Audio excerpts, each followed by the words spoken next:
Soy de los que exaltan aquella forma de acción política que entraña audacia renovadora y aspiración disciplinada a nuevos órdenes de cosas. Pero encuentro que toda empresa política debe tener como base y emplear como medios fuerzas reales y no meros recuerdos históricos. Llévese pues el diablo las lamentaciones sobre los viejos sueños que se han desvanecido. Llévese las añoranzas todas de las almas endebles, y déjenos cara a cara con las realidades de la época en que nos ha tocado vivir. Y fui a confundirme con la gran marea popular, desde mi modesta posición de escritora de periódicos y revistas, porque tenía la convicción entonces, como la tengo ahora, de las razones justas que impulsaban al pueblo trabajador a luchar por sus legítimos intereses, y de la necesidad que tenía y tiene todavía la nación de una nueva fuerza social que unida y poderosa la redima de la miseria y la ignorancia. Agitadora de las ideas comunes a toda noble aspiración de la gente que trabaja, clamé con mi voz encendida de fervor fraternal por la unidad de las masas en sus organizaciones y en sus luchas. El siglo XX en Colombia emerge entre mares de sangre de la Guerra de los 1000 días. En este mismo siglo se inicia la industrialización y aparecen nuevas clases, movimientos, luchas y sus particulares manifestaciones. Un siglo que termina con la oleada de violencia generada por una caótica mezcla entre subversión política armada, paramilitarismo y narcotráfico. Los hechos más significativos de este primer periodo del siglo XX se empiezan a gestar en 1898, después de una campaña con aires de guerra en la que se realizaron las elecciones presidenciales. Un año atrás, Nicolás Esguerra, político colombiano, había propuesto un Frente Nacional de liberales y conservadores, incluyendo a los nacionalistas, pero en ese entonces no recibiría aprobación, mucho menos por parte de los conservadores, al no ver reflejado en ese proyecto político ninguno de sus intereses. Dadas las pugnas entre los partidos, en el Congreso, las concepciones y circunstancias entre los liberales y los conservadores y los miembros del Partido Nacional, se conforma un panorama propicio para la guerra. Nace el siglo en manos de Manuel Marroquín, quien establece una alianza con el jefe del Partido Liberal y depone a San Clemente del Partido Nacional, ejerciendo la presidencia en tiempos de guerra.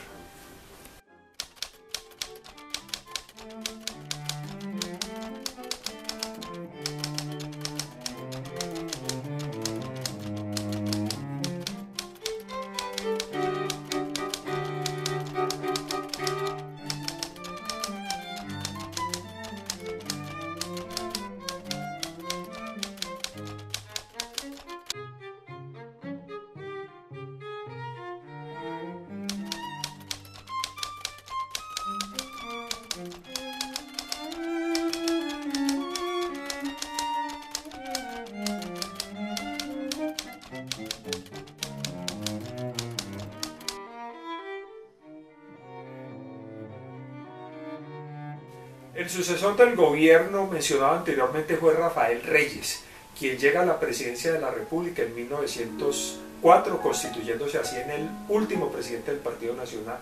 Se encuentra con un país de incipiente desarrollo industrial, en crisis económica y con un Congreso donde primaba la oposición. Su proyecto era llevar a cabo la reconciliación entre los liberales y los conservadores para así poder concentrar todos los esfuerzos en el desarrollo de la industria nacional. Reyes tomó posición respecto a planteamientos de Núñez, como el de darle facultades al gobierno central de intervenir en la economía y que el Estado hiciera inversión en industria.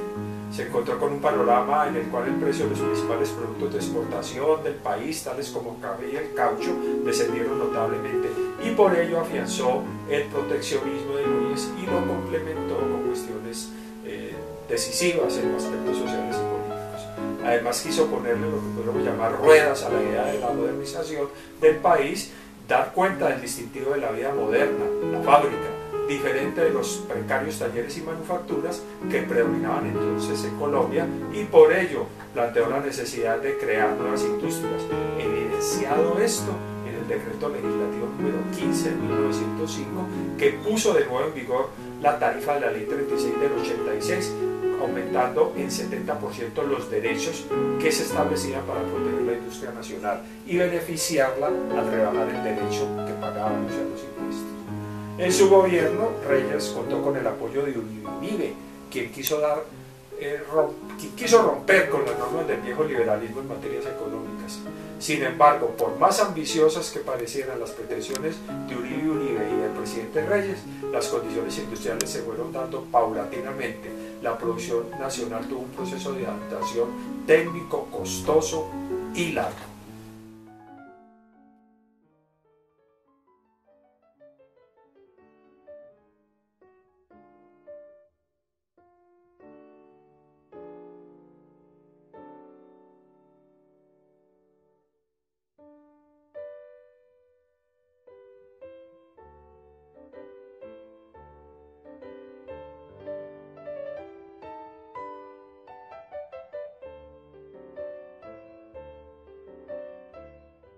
Posteriormente, los liberales y librecampistas, irritados por los impuestos al tabaco, se unieron a los conservadores para confabularse contra Reyes. Por otro lado, existió un conflicto político entre liberales y conservadores en un contexto donde no había participación por parte de los liberales, y por ello propuso una unificación en pro de la industria para no desviar más la atención del problema principal. Permitió la participación en su gobierno de liberales, como el ya mencionado general Uribe. Esto produjo pugnas en los conservadores en desacuerdo y el apoyo por parte de liberales radicales al dar cuenta de que no es la libertad por el progreso, sino el progreso por la libertad. Por ello se dictó la Ley de Representación de Minorías, hecho fundamental que cambió el estilo de la lucha partidista y disminuyó las posibilidades de guerra al permitir una participación más equitativa, aunque no frenó esa lucha. En el plano económico, el país se encontraba empobrecido y endeudado interna y externamente a consecuencia de la guerra de los 1000 días. Un ejemplo de ello es que la libra esterlina, que era la moneda de cambio de la época, como todos sabemos, moneda original de Inglaterra, había pasado de 1998 de 15,85 pesos hasta llegar a cotizarse en 1903, es decir, en solo 5 años, a 505 pesos. Claramente se debían tomar medidas para solventar la deuda y asegurarle al país progreso, desarrollo industrial, económico y estabilidad. Para ello se firma el convenio Holguín, que posibilitó la explotación de monopolios fiscales de licores, tabaco y degüello. Permitió desarrollar la industria minera, textil y azucarera, las refinerías, las fábricas de alimento, de vidrio y papel, cultivar el banano, el café y el algodón y proporcionar créditos bajos para la agricultura de exportación. En cuanto al dinero, el Banco de la República, en ese entonces denominado Banco Nacional, contaba con un capital de 8 millones con el propósito de invertirlo en el desarrollo del país. Se creó la Ley 33 de 1903 sobre la libertad de estipular moneda, donde se unificó volviendo al peso oro, provocando una inflación del 10.000%, riesgo necesario para la estabilización. Hubo un estancamiento de la economía y el comercio por las vías de ferrocarril, las difíciles condiciones topográficas y posteriormente los desastres de la guerra no permitieron mejor desarrollo. Se debió invertir en vías notables, potenciarlas y alargarlas para una mayor fluidez comercial en el territorio. Por ello se necesitó de un financiamiento estatal para la inversión pública y en carreteras. Para esto se creó el Ministerio de Obras, se aumentó el kilometraje del ferrocarril, pero el conservar el diseño empleado anteriormente influyó en el transporte, puesto que siguieron los mismos caminos destruidos por la guerra en lugar de trazar unos nuevos más viables. Esto conllevó a una dependencia hacia la importación. Ejemplo de ello, la harina que llegaba a Medellín desde Estados Unidos y no desde Popayán, dados los altos costos de transporte.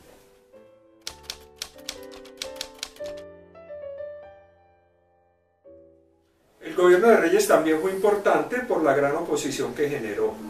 Una parte de los opositores se organizaron alrededor de la Unión Republicana, fundada en 1909.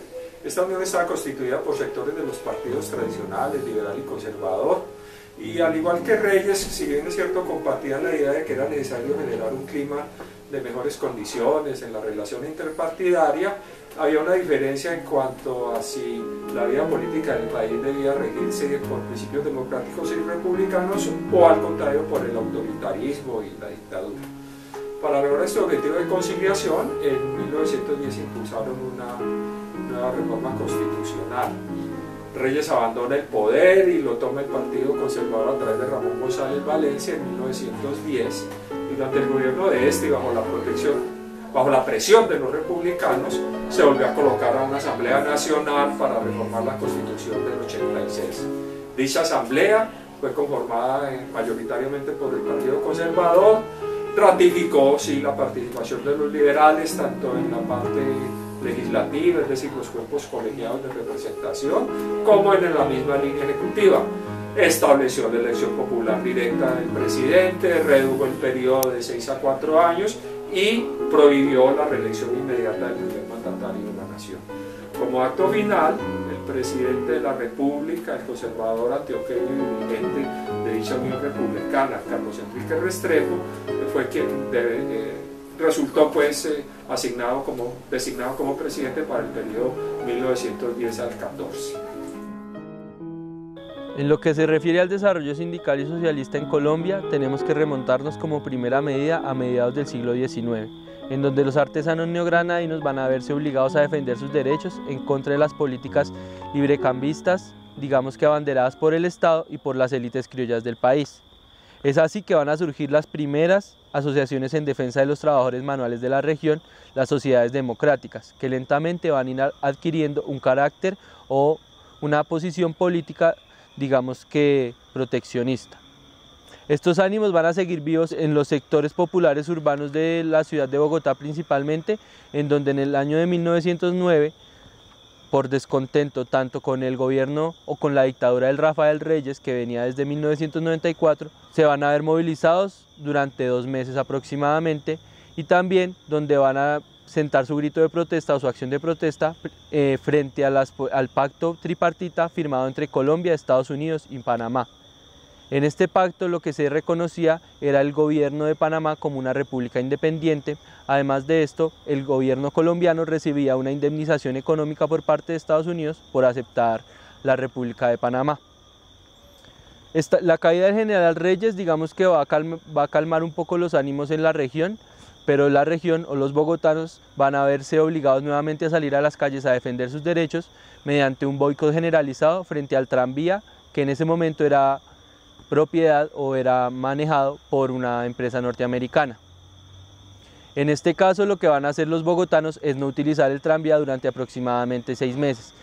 A cambio de esto lo que van a hacer es van a dirigirse a sus puestos de trabajo o de vuelta hacia sus hogares a pie o utilizando carretas aladas por bueyes que eran propiedad de los hacendados de la sabana de Bogotá. El gobierno en este caso lo que va a hacer es la municipalización del tranvía y a cambio de esto le va a pagar una exorbitante suma de dinero por compensación a la empresa norteamericana. Si bien es cierto, para esta época los artesanos y los obreros o los núcleos obreros que se venían desarrollando de una manera incipiente en la región no fueron los únicos que movilizaron a la ciudadanía, sí tuvieron una participación activa. Para referirnos principalmente al desarrollo de los núcleos obreros y el sindicalismo en Colombia, tenemos que remontarnos al desarrollo del transporte fluvial principalmente. Además de esto, el desarrollo de la industria de alimentos, de bebidas y de manera incipiente de la industria textil. Así empiezan a formarse las primeras concentraciones de trabajadores manuales asalariados. En este contexto también empiezan a aparecer explícitamente las huelgas como fenómeno o forma de acción política y de movilización. Así, aunque ya había evidencia histórica de que las huelgas ya habían sido utilizadas en el país en 1878 y en 1884, principalmente en el Ferrocarril del Pacífico, es la huelga de braceros de Barranquilla, que digamos que fungió durante febrero de 1910, la primera que va a tener un alcance de conocimiento de carácter nacional. Esta huelga va a ser movilizada principalmente por el conflicto generado por las largas horas de trabajo y por el mínimo salario recibido a cambio de este trabajo. Es así como otros braceros de la región se van a unir a la huelga y también varios sectores asalariados del puerto van a asumir las banderas de lucha de la movilización. Ante intensos de esquirolaje por parte de la empresa, los actores o los obreros van a accionar violentamente frente a ellos, cerrando toda posibilidad de entrar a la empresa. Finalmente, después de 4 días, este conflicto va a ser solucionado previa intervención del gobernador del Atlántico. En este caso se va a aumentar de una manera cuantiosa el salario de los obreros, pero en ningún momento va a haber una sola palabra acerca de la jornada del trabajo, que va a seguir como si nada. Digamos que paralelamente los trabajadores manuales van a empezar a generar o a tomar alternativas de movilización y de lucha organizativas acordes a sus necesidades. Es así que en 1909 el gobierno va a reconocer el primer sindicato en Colombia. Ese sindicato va a ser conocido como la Sociedad de Artesanos de Sonsón. Esta sociedad, aunque va a ser también promovida con la iglesia, estaba conformada por sastres, zapateros y otros artesanos. Finalmente, el descontento con los partidos tradicionales va a hacer que en 1911, digamos que se empiecen a escuchar o a caldear los ánimos de la organización de un partido obrero que movilice la voz de toda la comunidad obrera y trabajadora manual. Es así que esa iniciativa va a cuajar 5 años después. Para la época, los periódicos obreros van a empezar a hablar de la emancipación de los hijos del trabajo.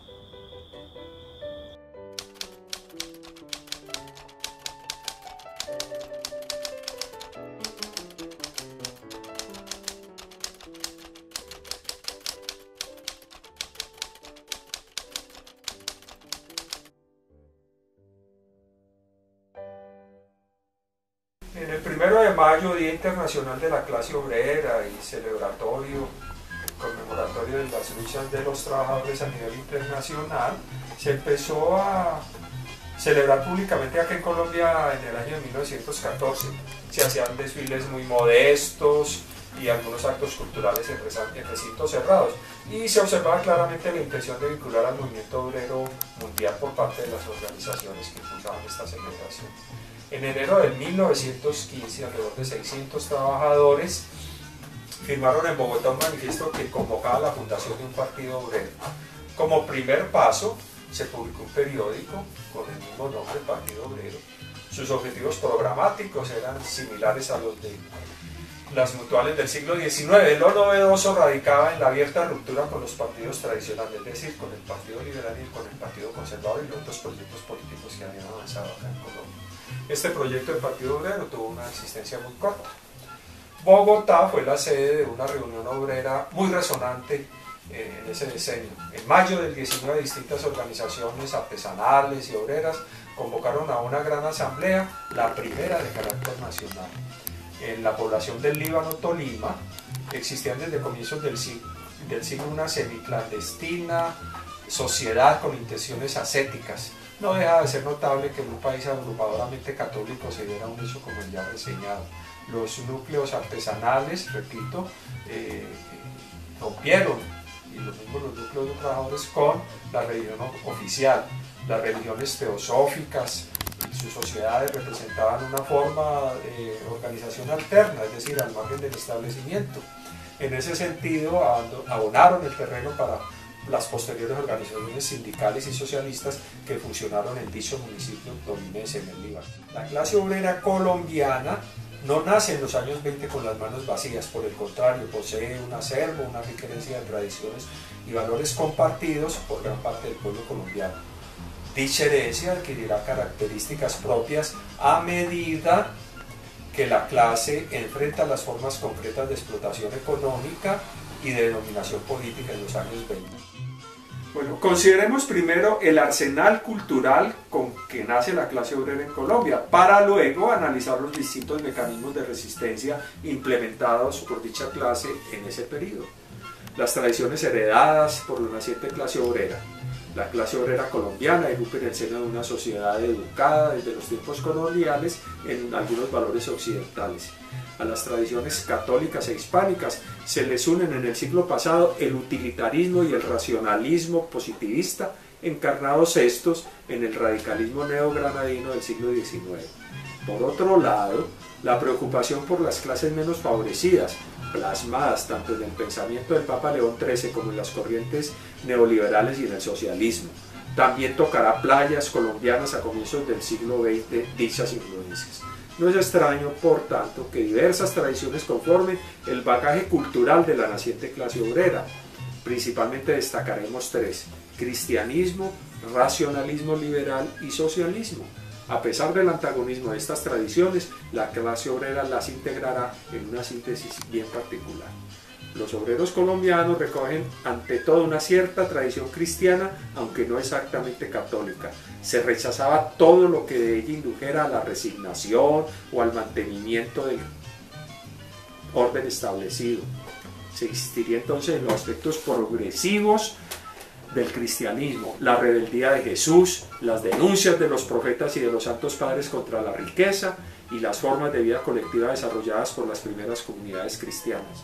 En este sentido, se intentaba rescatar un cristianismo puro, distante de las prácticas de la Iglesia y del Partido Conservador, que se decía defensor de las opulentas órdenes cardenalicias y de la catolicidad. Por ello, participando los obreros de la más poderosa tradición de Occidente, estaban alejados tanto de la Iglesia católica como de las otras iglesias y sectas protestantes. En el fondo, lo que se buscaba era entonces entroncar el socialismo enarbolado por los primeros núcleos obreros con tan poderosa tradición. Se suponía que el socialismo era el producto más elaborado de los anhelos liberadores de las religiones del pasado. Por ello, no es de extrañar que los obreros colombianos de los años 20, como antes lo habían hecho los radicales del siglo pasado, a título de rescatar un cristianismo puro, se hubieran convertido en anticlericales. Aunque seguían manejando un lenguaje religioso, a la actividad política se le llamaba apostolado, al líder obrero mártir, a la solidaridad hostia común, y se escribieron catolicismos socialistas. Su contenido era secular, el anticlericalismo, y por esa vía un cierto ateísmo va a flotar en el ambiente cultural obrero de los años 20. Aquí no se puede desconocer la influencia tanto del liberalismo en calidad de corriente ideológica como del espiritismo en el naciente movimiento obrero. Desde sus orígenes, la clase obrera se inclinaba más por valores como la cooperación y la solidaridad que por las secuelas del individualismo. En este sentido, se entiende la inclinación obrera al socialismo, aunque definido vagamente desde los tempranos años de su gestación. Se trataba de un socialismo amplio que representaba la síntesis intuitiva y las aspiraciones obreras. Por socialismo, nuestra naciente clase obrera entendió un proyecto de bienestar social para las clases menos favorecidas. Desde 1907 existía una ley sobre descanso dominical para empleados públicos. Fue en 1915 cuando se inició la legislación laboral en el país. El proyecto de ley sobre accidentes de trabajo, presentado el año anterior por el general Rafael Uribe, se convirtió en la ley 57 de 1915. En 1918, la ley 46 exigía la construcción de habitaciones higiénicas para los trabajadores. Las primeras leyes sobre huelgas, la 78 del 19 y la 21 del 1920, se elaboraron al calor del primer movimiento de protesta obrera de vasta magnitud.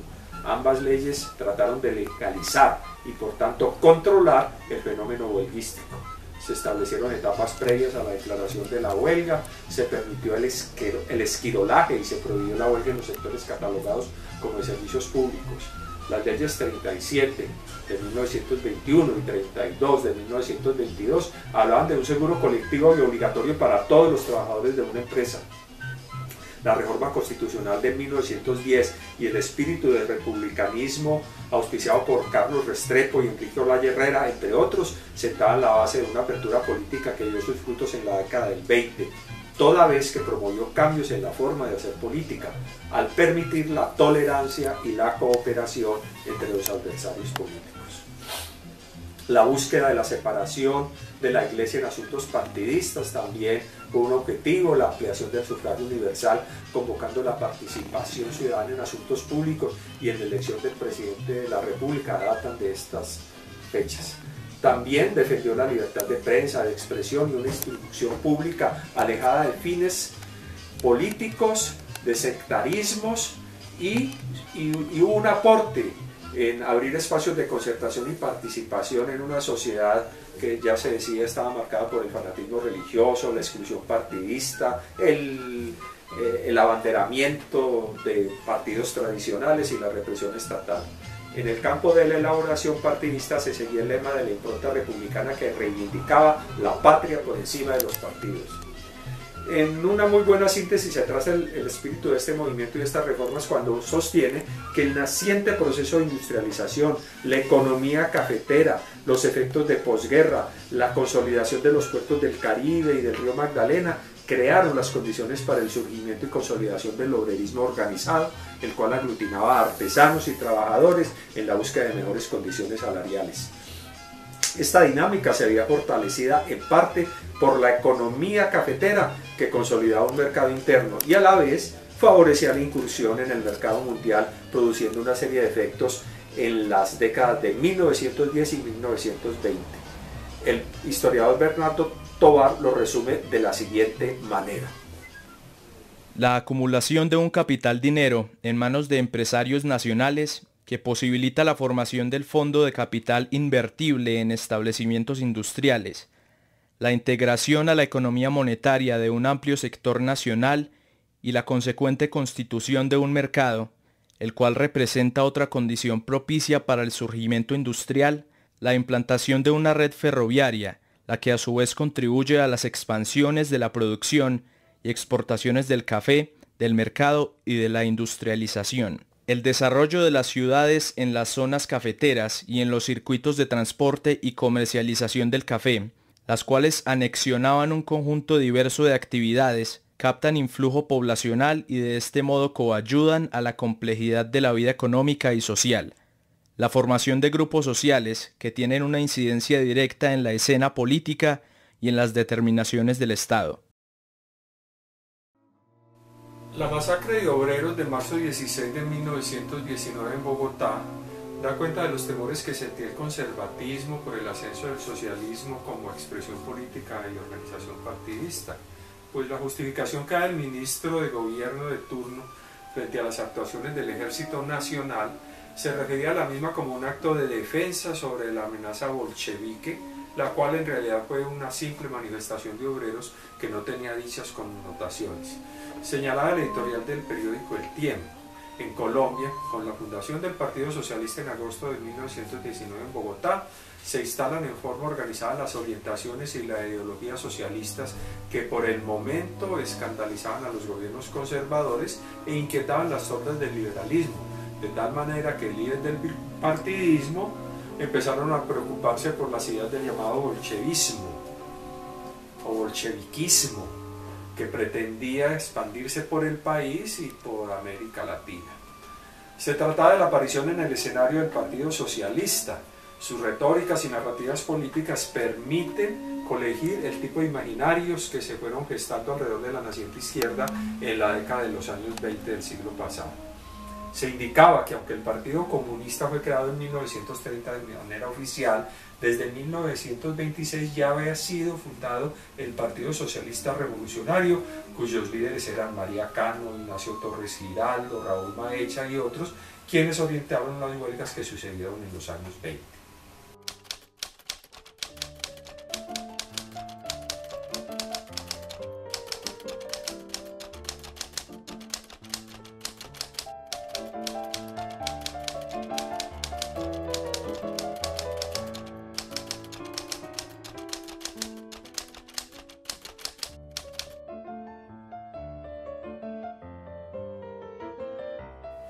Se afirma que fue el éxito de la huelga de los trabajadores portuarios en Santa Marta, Barranquilla, Cartagena en el año de 1918, quienes lograron significativos ajustes salariales. Eso llevó a que otros obreros se organizaran en diversas regiones del país y que utilizaran la huelga como medio de presión para el gobierno y los patronos. Y esas huelgas pues fueron condenadas incluso por el Partido Liberal, que en la práctica no se atrevía a apoyarlas. En 1919 los líderes sindicales se reunieron en Bogotá y crearon el Partido Socialista. Estos acontecimientos ocurrieron durante el gobierno de Marco Fidel Suárez, elegido para el periodo 1918-1922. Entre tanto, el gobierno se preocupaba por presionar a los Estados Unidos para que aprobara el Tratado Urrutia-Thompson y pagara la indemnización por el Canal de Panamá, por el despojo de Panamá. El tratado fue aprobado finalmente en 1921, poco después de que nuestro gobierno reformó algunas leyes relacionadas con la explotación del petróleo colombiano. Las nuevas leyes favorecieron a las empresas norteamericanas interesadas en extraer ese recurso natural, o sea, el petróleo en nuestro país. No obstante las dificultades que tuvo que afrontar la administración de Suárez, logró finalizar la construcción de algunos ferrocarriles y establecer la comunicación aérea entre varias regiones del país. La construcción de vías de comunicación continuó durante el gobierno de Pedro Melo Ospina y sus proyectos fueron favorecidos por el pago de los $25 millones prometidos por el gobierno norteamericano en el Tratado Urrutia-Thompson. Durante este periodo el gobierno colombiano recibió una indemnización cuyo objetivo era propiciar asistencia para la creación de un sistema financiero moderno en el país. En 1924 el Partido Socialista dirigió la primera de las 3 grandes huelgas que se sucedieron en Colombia en la década de los años 20 del siglo XX. En ese año los trabajadores de la Tropical Oil Company, compañía gringa que explotaba petróleo en la zona oriental, declararon la huelga general para conseguir mejores condiciones laborales y aumentos en sus ingresos salariales. La huelga fue duramente reprimida y los trabajadores no lograron ninguna de sus peticiones. En 1927 declararon una segunda paralización de actividades, una segunda huelga que al igual que la primera fue rechazada por el gobierno, que brindó apoyo a la compañía extranjera. Este hecho, por supuesto, aumentó el desprestigio del gobierno conservador ante los obreros y situación que fue aprovechada por los liberales. Ospina fue sucedido en la presidencia por Miguel Abadía Méndez. En 1928 los trabajadores se declararon en huelga protestando por las pésimas condiciones de trabajo existentes en la zona bananera. El gobierno de Abadía Méndez ofreció apoyo militar a la compañía y en noviembre de ese año el ejército recibió la orden de disparar contra una multitud de manifestantes reunidos en la plaza principal de Ciénaga. Este acontecimiento, conocido como la masacre de las bananeras, provocó una gran reacción en todo el país y fue severamente criticado por algunos líderes del Partido Liberal, entre ellos Jorge Eliezer Gaitán. Ya habéis oído leer, honorables senadores y representantes, la alocución del señor presidente de la República. Habéis oído cómo allí se dice, hablando de los obreros, que ellos perpetraron verdaderos delitos de traición y felonía porque a trueque de herir al adversario político no vacilan en atravesar con su puñal envenenado el corazón amante de la patria. Decidle, señores, al taciturno presidente de la República, que aplique estas palabras no a los obreros, que fueron las víctimas, sino que las aplique a los militares, a los cuales él les ha hecho el más inconcebible elogio. Que el señor presidente de la República se levante sobre la tumba de los sacrificados para escupir su hiel y su veneno, cuando por simples sentimientos de humanidad tales vocablos le estaban vedados ante la majestad de la muerte y del dolor. Es cosa que causa ironía y que muestra las lacras de la mentida justicia humana. Y que no hable el presidente de la República de hechos políticos, aquí donde solo hubo por parte de los militares pecados contra los artículos del Código Penal. Y en esa alocución misma habéis leído el elogio férvido, el elogio ilimitado que el señor presidente hace a quienes solo merecen el dicterio de los hombres que tienen en estima los sentimientos esenciales de la bondad. Para las elecciones presidenciales de 1930, el Partido Conservador se presentó dividido y fue derrotado. La década de 1930 en Colombia inicia con la proclamación, en el aspecto político electoral, inicia con la proclamación de la candidatura de Enrique Olaya Herrera a cargo de Carlos R. Restrepo, el expresidente, a nombre de los republicanos. Como sabemos, el proceso de modernización de Colombia data aproximadamente de finales del siglo XIX y como resultado de Ese proceso se registraría hasta 1930 un importante desarrollo y crecimiento en la economía del país. Tal proceso se vería afectado por la crisis del capitalismo desatada en el año 29 con la quiebra de la bolsa de Nueva York, y dado que para ese momento la economía nacional ya dependía en gran medida de las importaciones y préstamos provenientes de los Estados Unidos, pues la naciente burguesía se aparta de los postulados del dejar hacer, del modelo liberal que propone la ausencia del Estado en los asuntos económicos, y planteó la protección de las empresas y negocios mediante un modelo de desarrollo en el cual el apoyo del Estado era fundamental. La crisis fue enfrentada de distintas maneras. Cabe rescatar el mejoramiento de las condiciones de la producción agraria y la consolidación de la industria como sector dinámico de la economía. La segunda etapa del proceso modernizador que se dio en el país, que fue aproximadamente entre 1930 y 1957, se mostró tardía por la falta de vías óptimas de comunicación, lo cual generaba por un lado la dificultad de intercambio de mercancías y por otro el aislamiento de algunas zonas del país como fueron la Amazonía, los llanos orientales, el Urabá y el Magdalena Medio, que no contaron con las mismas condiciones de las regiones ubicadas en la parte central del país.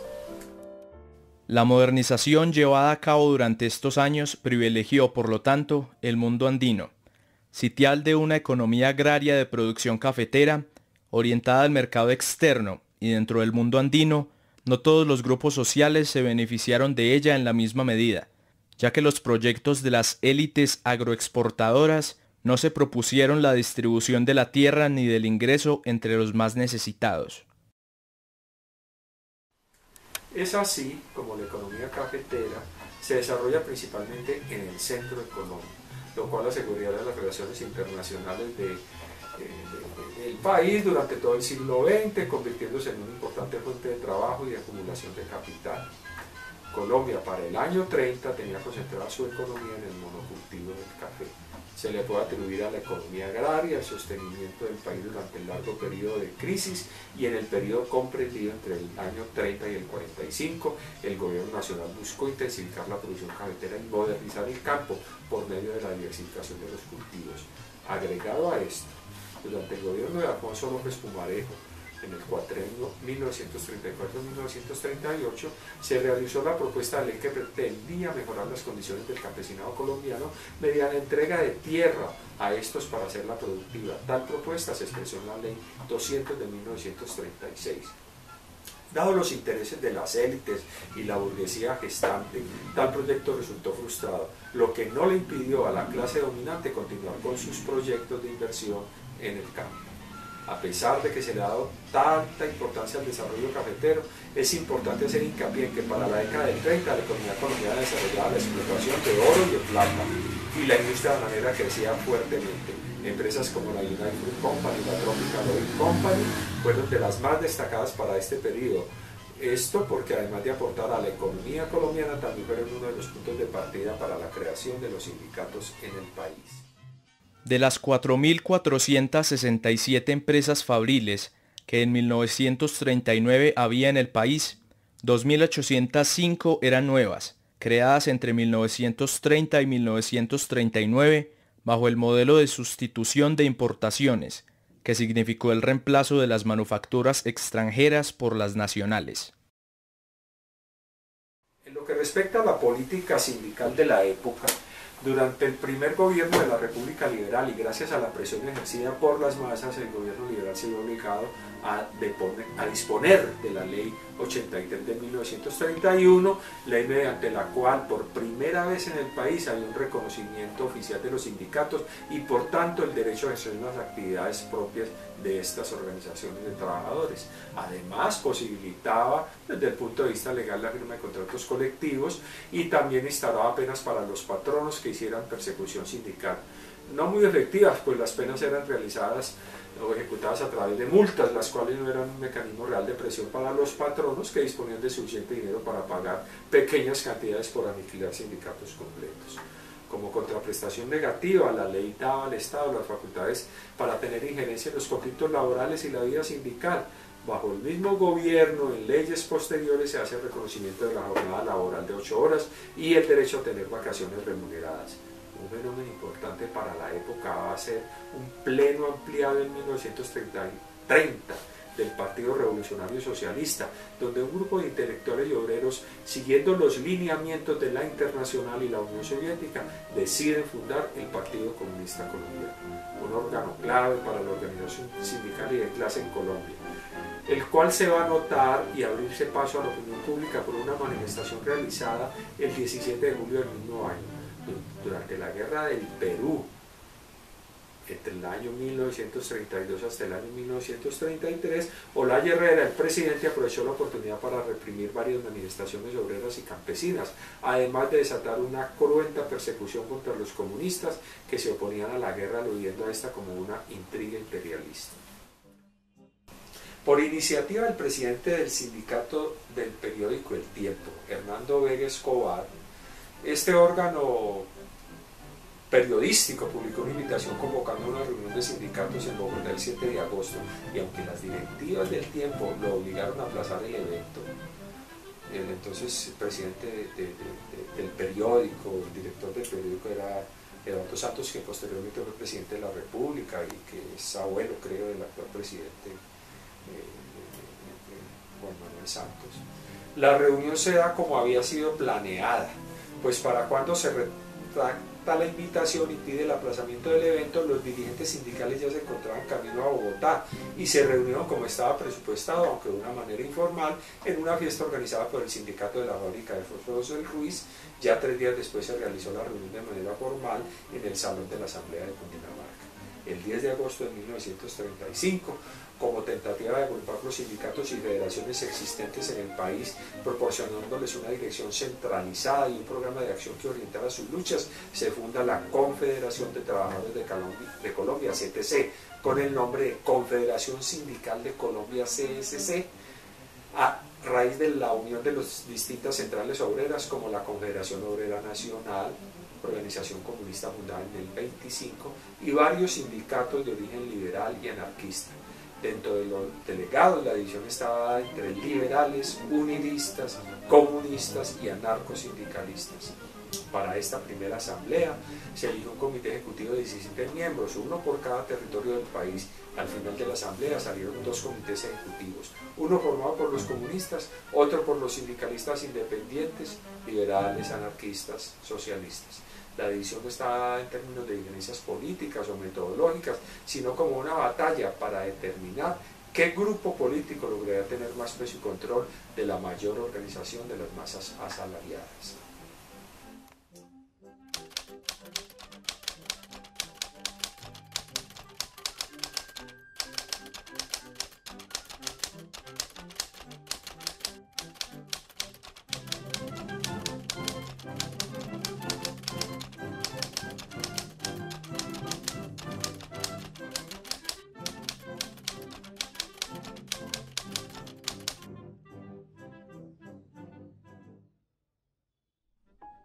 Hasta el año de 1938 el número de sindicatos reconocidos con personería jurídica aumentó drásticamente respecto a épocas anteriores, pero para esta época se va a ver limitado debido a que las votaciones presidenciales las va a ganar el ala derecha del liberalismo con su candidato Eduardo Santos, quien no tenía una relación con los sindicatos, pues estos eran más allegados al candidato propuesto por el ala izquierda, el exministro de Educación de López, Darío Chamilla. Durante las luchas sindicales elaboradas por la CTC, el credo católico estuvo siempre intentando ganar fuerza sobre las clases bajas, que aunque no logró tener mucho éxito, sentó cimientos de un trabajo de base organizado. Por estos años se creó la JOC, Juventud Obrera Católica. Para el año 39 la Acción Católica de Colombia controlaba 73 sindicatos con un total de 10.515 afiliados, en su mayoría artesanos y campesinos. De estos, la mitad se ubicaba en Cundinamarca y además poseía una organización agraria nacional que más adelante se constituyó como la FANAL, Federación Agraria Nacional. Otro actor importante de la época fue la Unión Nacional Izquierdista Revolucionaria, UNIR, creada por Gaitán en 1933, en el momento en que Alfonso López se perfilaba como el próximo presidente, persiguiendo reformas tanto constitucionales como agrarias. La UNIR contaba con una comisión de sindicatos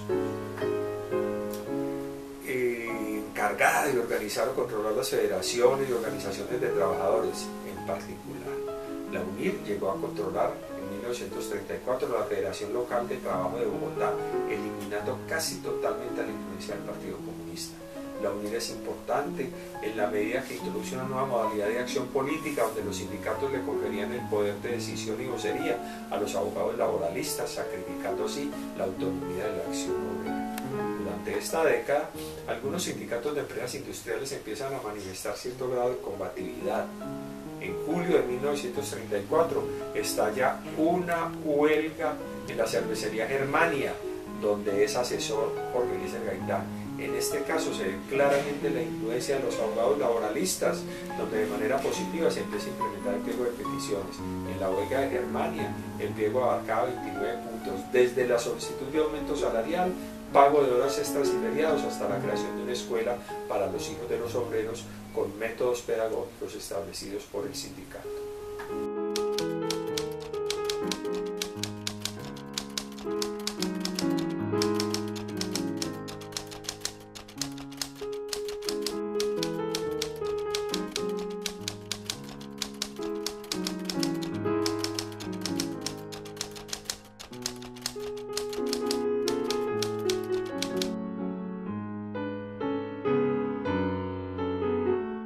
Hasta 1930, el total de sindicatos con personería jurídica sumaban 99. Solo en 1935 se reconocieron por parte del Estado 84 y en el 37 se legalizaron 159. Este es el punto más alto, pues para 1938, con la presidencia de Eduardo Santos, se reduce a 95 sindicatos. Para 1939 serían apenas 57 y ya para el año 40 hubo un aumento poco sustancial a solo 71 sindicatos. Durante los años de 1935 hasta 1939, de los 218 conflictos patronales, 155 fueron resueltos con intervención del Estado, 77 luego de efectuadas las huelgas y solo 38 por acuerdo directo entre las partes. Para el año 1942, el periodista e historiador Eduardo Santos Montejo ejercía la presidencia de la República. Su gobierno fue denominado como la Gran Pausa, concepto que a la luz de los hechos resulta equivocado, ya que Santos no frenó ni le dio pausa a la revolución liberal, sino que tomó las medidas para que siguiera avanzando. Continuó con los programas iniciados en el gobierno de Olaya Herrera, creó instituciones de acuerdo con las necesidades y le dio un impulso a la cultura, a la educación, a la vivienda popular y campesina. Además, supo manejar continuo la difícil situación creada por la Segunda Guerra Mundial, que comenzó un año después de haberse posesionado. Para entonces, el fascismo europeo estaba en auge. Entre las manifestaciones que se presentaron, el franquismo y el ideal comunista llamaban la atención entre los jóvenes. Eran tiempos donde los camaradas y otros izquierdistas formaban frentes populares. En Colombia habrían sido los comunistas, socialistas y lopistas.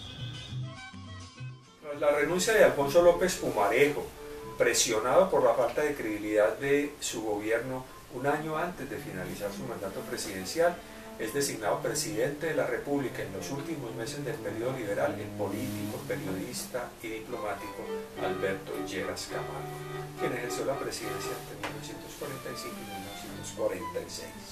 Para este periodo y luego de la hegemonía conservadora, el Partido Liberal tomó el poder entre 1930 y 1946.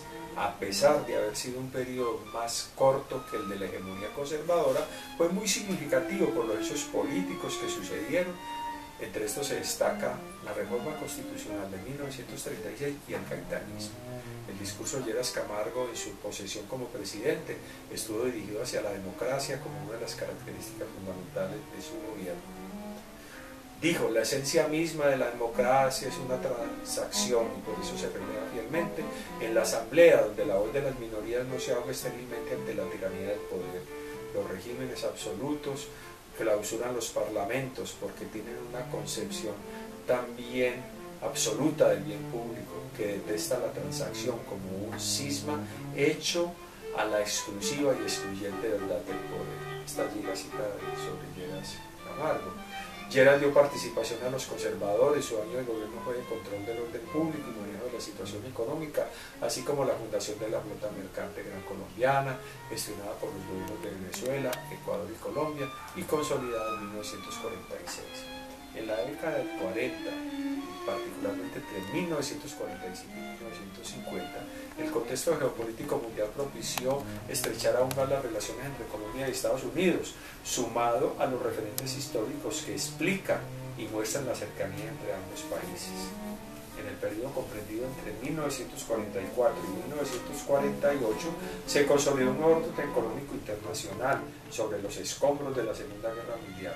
Asimismo, en el ámbito diplomático surgió un nuevo orden y se crearon diversas organizaciones que tenían como finalidad regular el sistema mundial de países.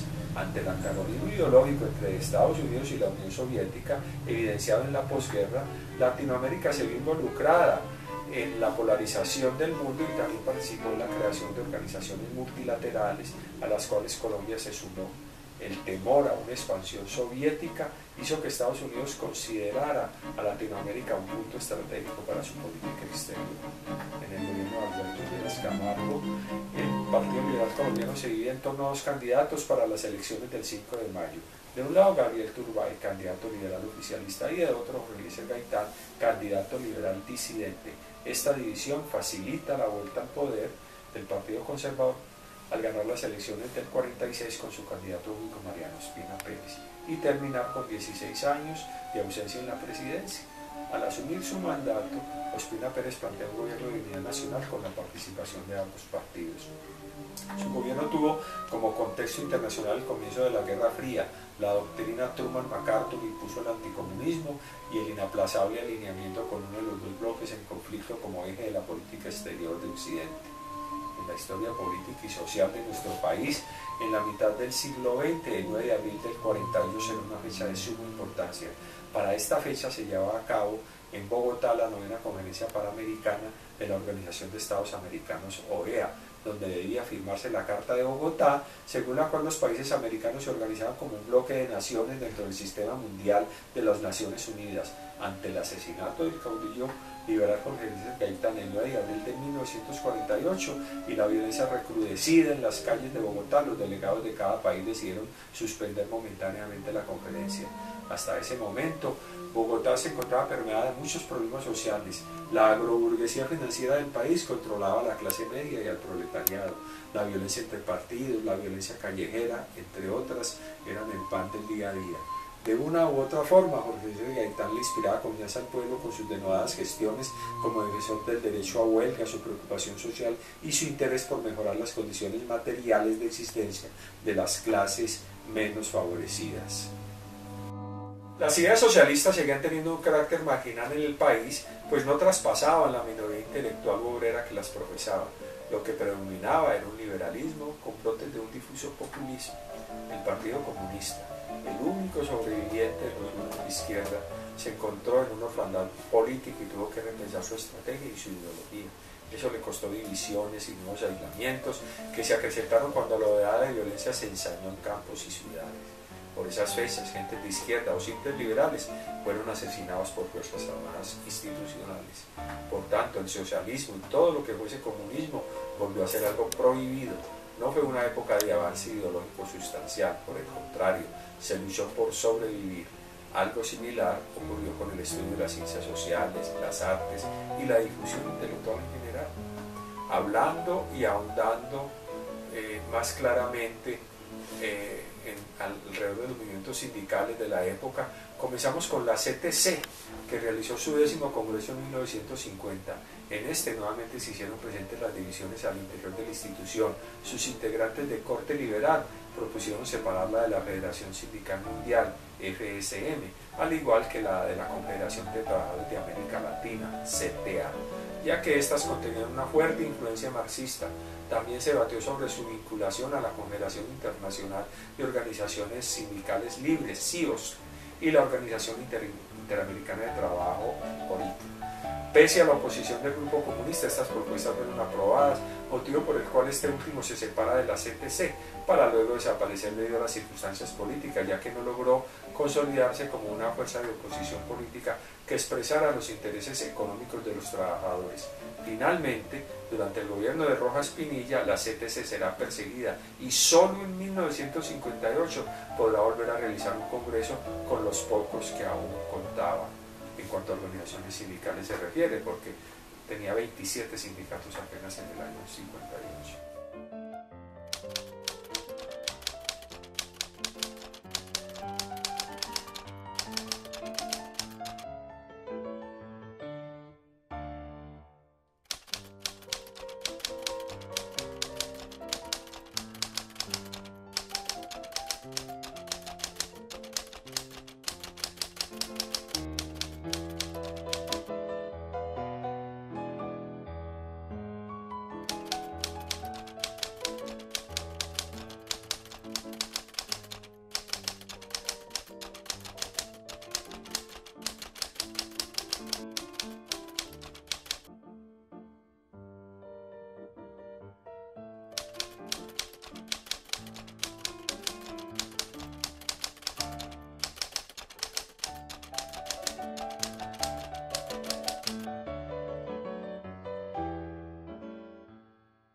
El contexto del nacimiento y de la historia del movimiento sindical en Colombia se remonta por allá a fines del siglo XIX e inicios del siglo XX, fundamentalmente en manos de los artesanos y de manera puntual en el departamento de Antioquia.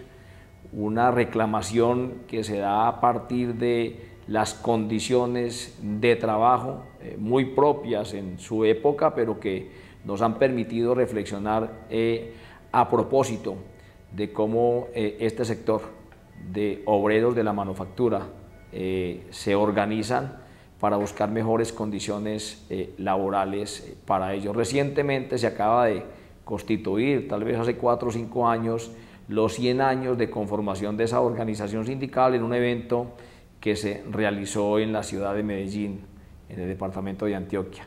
Pero tal vez hay 2 otros elementos mucho más importantes que han copado la historia del siglo XX en lo que tiene que ver con el movimiento sindical en Colombia, que fue la masacre de las bananeras en 1928. Una historia repetida y conocida pues por todos, cuando los trabajadores en esas plantaciones y en esas fincas venían buscando mejores condiciones laborales que contra una multinacional, la Unit Fruit Company. Los obreros tenían condiciones muy precarias, a la gente se le pagaba y tenía que ir a mercar en unos comisariatos que ponía la empresa. Las condiciones laborales eran muy precarias, ellos presentaron un pliego de reclamaciones, empezaron a buscar una posible negociación con la empresa, con la terrible situación que se presentó, que fue la masacre que en cabeza del ejército colombiano se adelantó, de la cual hoy no se sabe todavía cuáles fueron realmente los muertos que se presentaron. Algunos hablan de 1000, otros de 3000, otros de 5000. La verdad es que hubo mucha gente desaparecida en ese proceso. Eso dio pues pie a la reforma constitucional de la década del 30 en cabeza de Alfonso López Pumarejo, donde se le dio nacimiento a unas condiciones en nuestra Constitución que hablaban ya del derecho de asociación, del derecho de negociación. Ese es un primer elemento. Un segundo elemento, pues la lucha que vieron los trabajadores petroleros. La importancia de esa lucha radica en lo siguiente: los trabajadores petroleros de la época no discutían, estoy hablando de la década del 30, por mejores condiciones laborales, no pedían que la explotación petrolera estuviera a manos o en manos del gobierno colombiano. La estatización, digamos, de la explotación y la comercialización del crudo, que le dio nacimiento a una de las empresas más importantes que tenemos hoy en el país, que es Ecopetrol. Eso es lo que reivindica su sindicato, que es la Unión Sindical Obrera, básicamente en ese sentido. Y en la década del 40, la lucha un poco de los braceros en el Magdalena Medio, encargados de desembarcar los productos que llegaban a Barranquilla, que se transportaban por todo el río Magdalena. Ellos se organizaron y empezaron a contratar directamente con los barcos, lo que se le dio al nombre hoy a lo que es el contrato sindical, pero que tuvo una connotación diferente en esa época.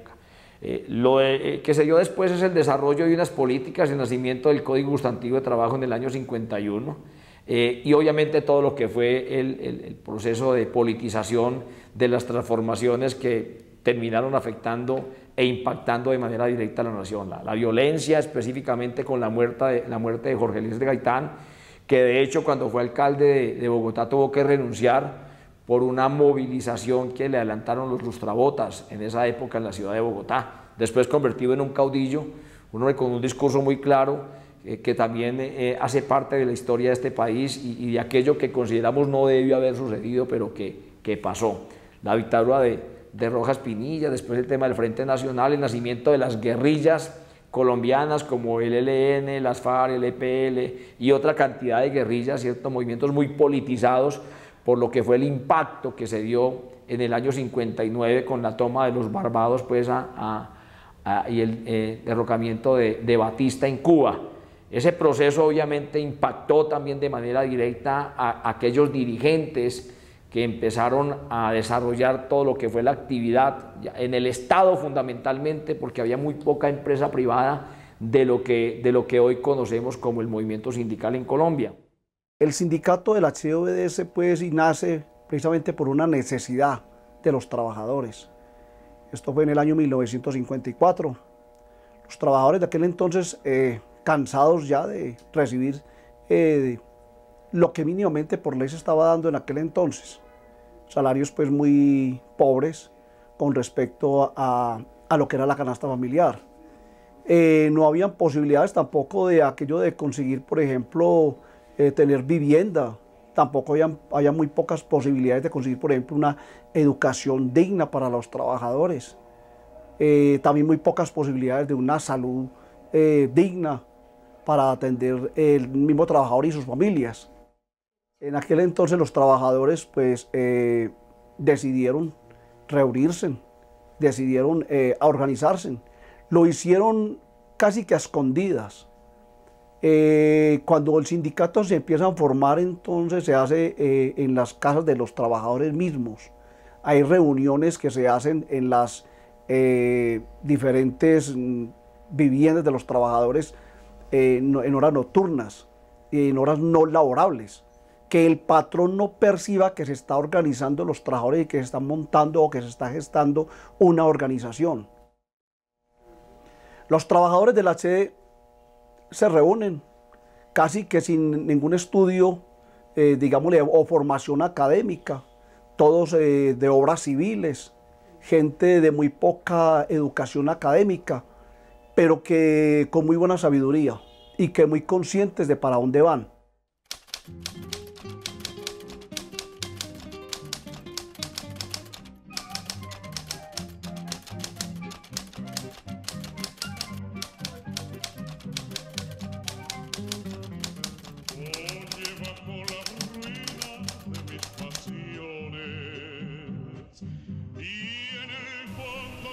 De 1951 a 1956 fueron otorgadas las personerías jurídicas a 338 grupos sindicales, cifra bastante baja si se le compara con las 895 personerías jurídicas entregadas a su respectivo grupo sindical en los años anteriores. Esto debido a que la formación de nuevos sindicatos estuvo supeditada a la UTC. En 1954, el ministro de Trabajo de Rojas otorgó el aval a la Central Nacional de Trabajadores CNT, que obtenía los recursos financieros para su funcionamiento gracias a su afiliación a la agrupación de trabajadores latinoamericanos sindicalistas de orientación peronista.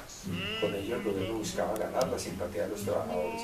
No obstante, la CNT nunca llegó a ser una fuerza sindical y sus afiliados, más que grupos sindicales, eran grupos dedicados al proselitismo del Estado. El restablecimiento parcial de las libertades políticas y ciudadanas en el gobierno de Alberto Lleras Camargo tuvo repercusiones casi inmediatas en el movimiento sindical, las cuales serán evidentes para el año de 1965. Sumado a las condiciones políticas y al aumento de los empleados públicos y su incorporación a la lucha sindical, como también la expansión del sector industrial, propiciaron un aumento tanto en el número de sindicatos como en el porcentaje de afiliados con respecto a la población ocupada. En el mes de septiembre de 1958, la UTC realiza su octavo congreso en la ciudad de Bogotá. Para entonces, de 350 sindicatos existentes, 288 están afiliados a la UTC, lo que da una supremacía y un importante apoyo a su campaña anticomunista. Por su parte, la CTC buscaba rehabilitarse y para ello se apoyó en el sindicato de las empresas de talleres centrales en Bogotá y en sindicatos del Valle del Cauca, Atlántico, Valle, Tolima, Antioquia, en donde se organizó para 1958 la Federación de Trabajadores de Antioquia, FEDETA. También ese mismo año se crearon la Federación de Trabajadores del Tolima y la del Atlántico. En un lapso de aproximadamente año y medio se reconstruyeron alrededor de 30 sindicatos, los cuales sumados a las federaciones antes mencionadas hicieron posible que en diciembre de 1958 se celebrara el 11º Congreso de la CTC. En este congreso se dio una ruptura entre comunistas y liberales, los cuales terminaron asumiendo el control ejecutivo de la organización.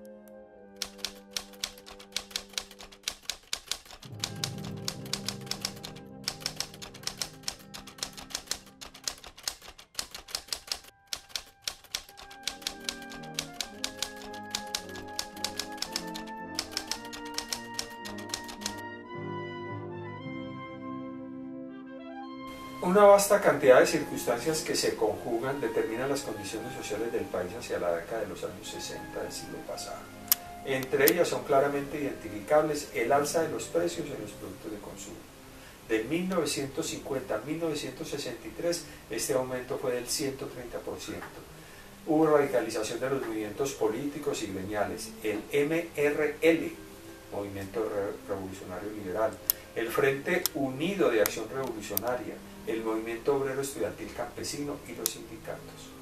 Sin embargo, es preciso aclarar que estos últimos gozaron de una verdadera protección por parte del Estado hasta mediados de la década del 60, a pesar de tener un muy restringido escenario de intervención en la política nacional.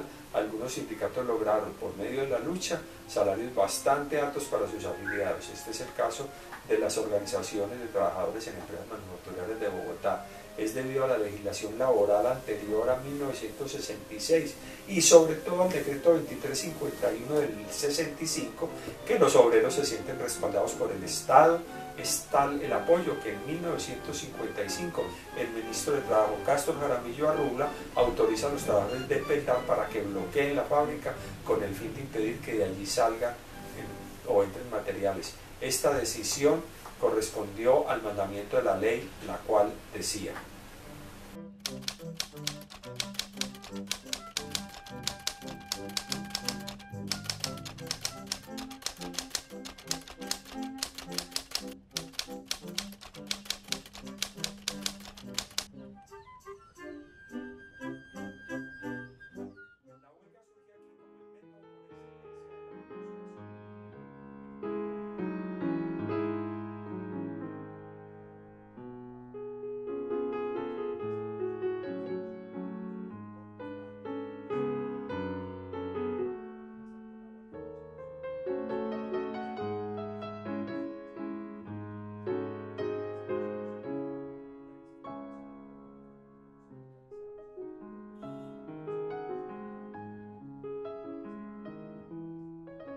Mientras la mayoría de los trabajadores de la empresa persista en la huelga, las autoridades garantizarán el ejercicio de este derecho y no autorizarán ni patrocinarán el ingreso al trabajo de los grupos minoritarios de trabajadores, aunque estos manifiesten su deseo de hacerlo. A pesar de las favorables condiciones de lucha del movimiento sindical, de 1959 hasta 1969 se caracteriza por sus continuas formas liberales de negociación en la empresa, según Daniel Pecot. No obstante, la crisis política del país era indetenible y fueron los sindicatos quienes más se fortalecieron al emprender un camino hacia posturas más beligerantes, ya que al asumir el descontento de las masas populares tomaron vitalidad, se abrieron nuevos espacios de lucha e implementaron métodos más efectivos para hacer oír sus exigencias. Las confederaciones de trabajadores, otrora muy activas y beligerantes, comienzan a finales de los años 50 a decaer. De la Unión de Trabajadores de Colombia, gran parte de los dirigentes son expulsados en 1960 y rompen los vínculos con el sindicato de Coltejera y con el de las empresas municipales de Medellín. En 1962 define una postura independiente frente a la Iglesia y al Partido Conservador y mediante esta iniciativa logran rescatar algunos sindicatos en Cali y Medellín, alcanzando así una relativa capacidad de presión frente al gobierno nacional. Durante el gobierno de Carlos Lleras Restrepo, 1966 a 1970, la UTC ejerce su capacidad de presión en el plano laboral y también político, y en 1966 crea el Movimiento Social Político Laboralista, MOSPOL, y en 1970 apoya la candidatura de Belisario Betancur. Ambas iniciativas fueron un fracaso. En 1958 la Confederación de Trabajadores de Colombia comienza a reconstruirse a partir de la voluntad del gobierno liberal. De allí, se dice, fue expulsada la Confederación de los sindicatos comunistas. Sin embargo, otras versiones defienden la separación voluntaria de estos últimos para conformar la Confederación Sindical de Trabajadores de Colombia, CSTC, en la cual agruparon 130.000 afiliados que, a pesar de su nutrida estructura, no logró consolidarse en el escenario político-social.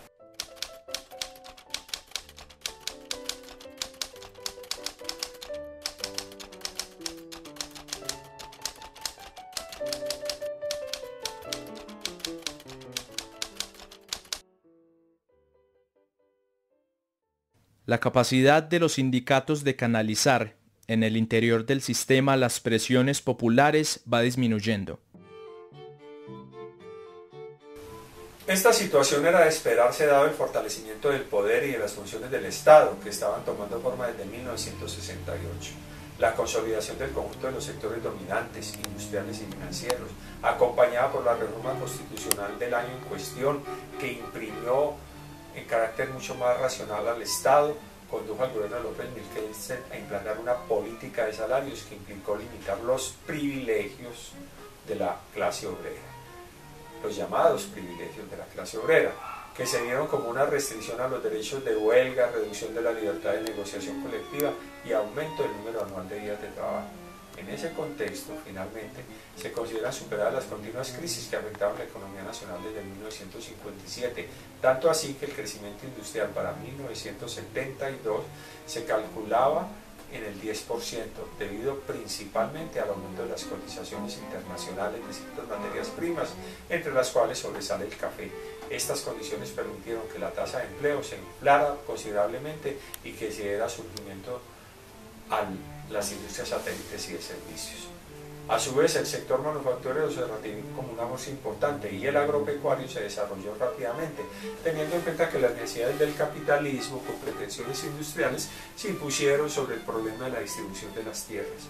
Misael Pastrana, durante su gobierno de 1970 a 1974, logró sobreponerse a la aguda crisis del cuatrienio anterior, neutralizando la posición de los elementos más politizados, el estudiantado y los sindicatos, quienes tuvieron que asumir una actitud defensiva que pretendía mantener las pocas garantías que aún conservaban.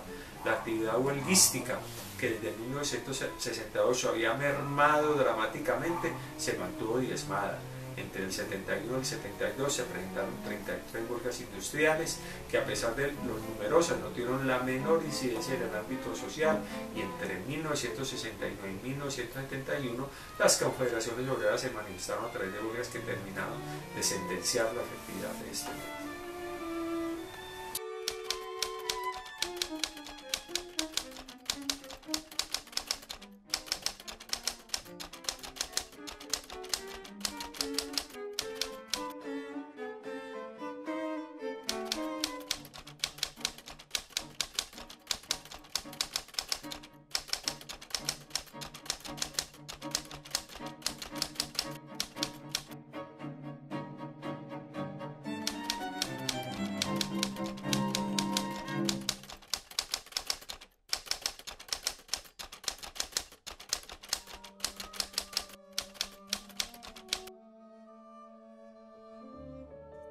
Con las guerrillas en escena y Alberto Lleras Camargo en la presidencia de la República, la Comisión de Paz, que durante su mandato se implementa, reconoce la verdadera causa de la confrontación social. La violencia había sido desatada por el gobierno conservador contra el liberalismo.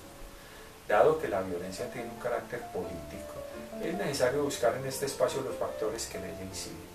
Con el Frente Nacional, la democracia es herida, las oligarquías se adjudican una especie de derecho exclusivo sobre la administración del Estado y los grupos no tradicionales se hunden lentamente en un pantano de silencio y persecución.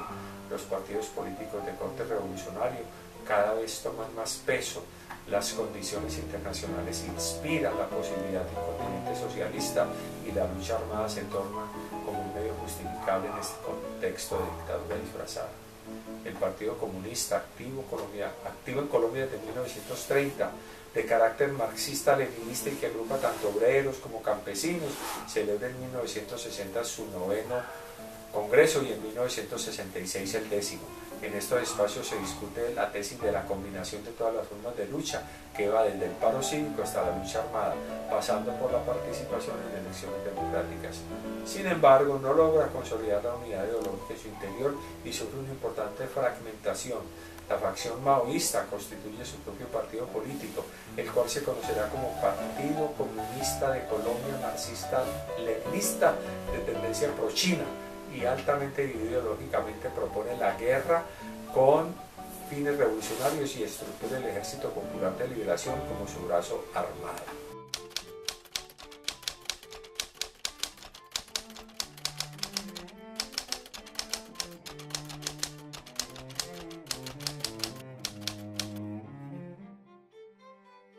Esos procesos tuvieron un desarrollo fundamental en la década del 70.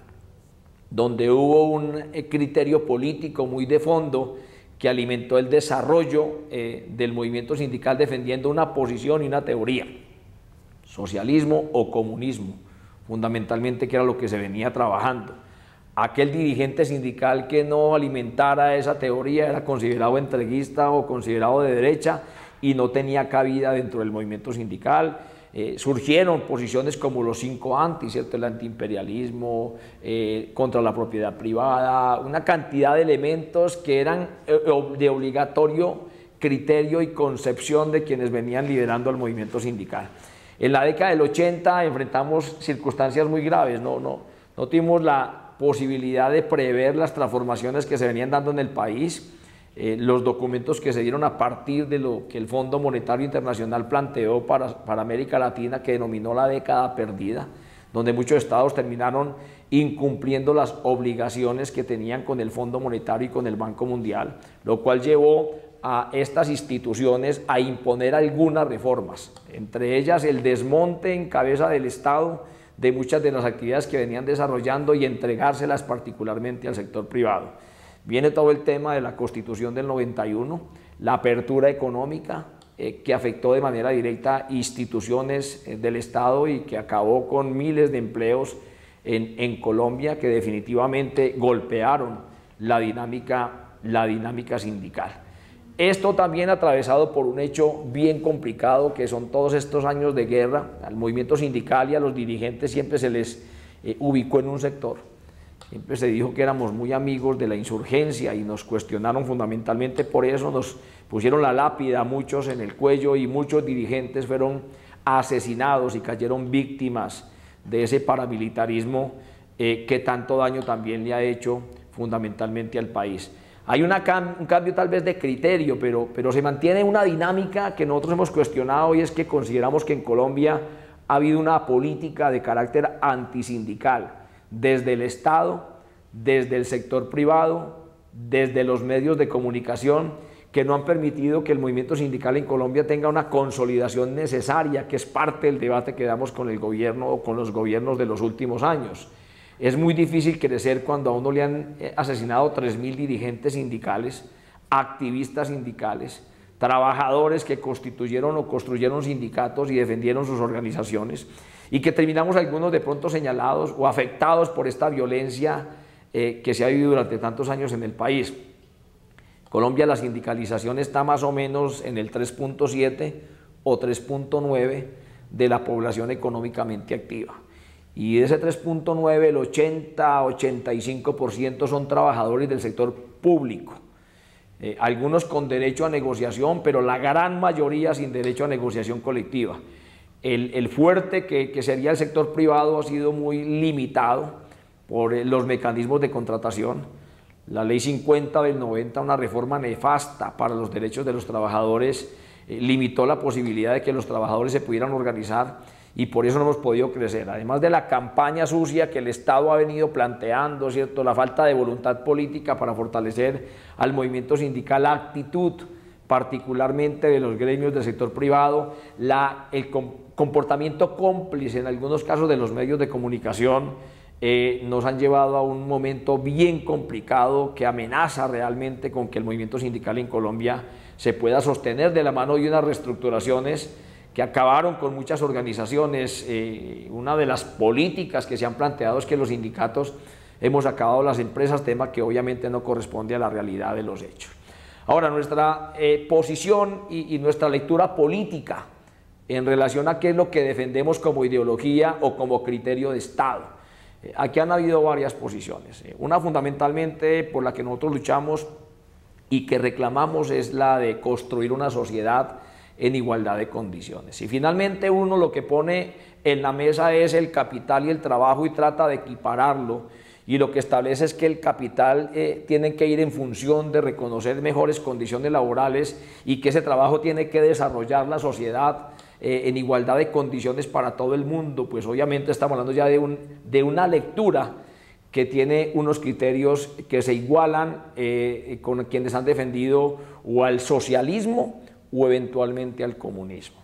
El movimiento sindical ha tenido una gran influencia de los escritos de Carlos Marx, de Federico Engels, de Lenin, básicamente en lo que fue la construcción de esa revolución de octubre en la Unión Soviética, y algunos extractos también de lo que fue la revolución cultural que se dio en la República de China.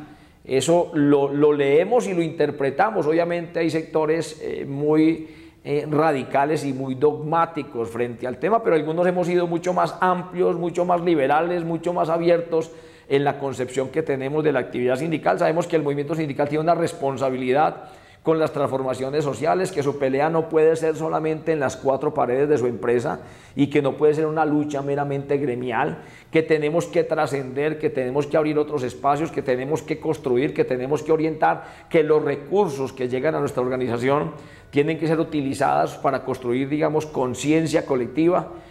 Ha sido como mucho de lo que nosotros alimentamos, y particularmente en lo que me corresponde a mí en la CUT y en el sindicato de la empresa, para poder avanzar hacia esa sociedad más equilibrada y más justa, que es la que todos fundamentalmente reclamamos.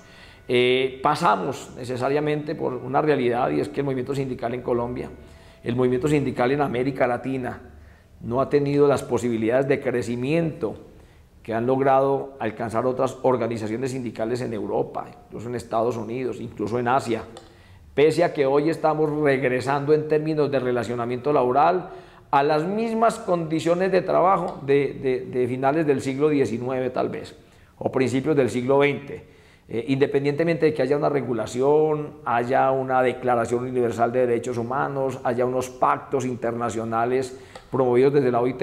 Hoy los gobiernos, y hoy fundamentalmente las corporaciones, que a veces pasan por encima de las determinaciones de los gobiernos, vienen imponiendo condiciones con las que buscan mejorar el nivel de rentabilidad.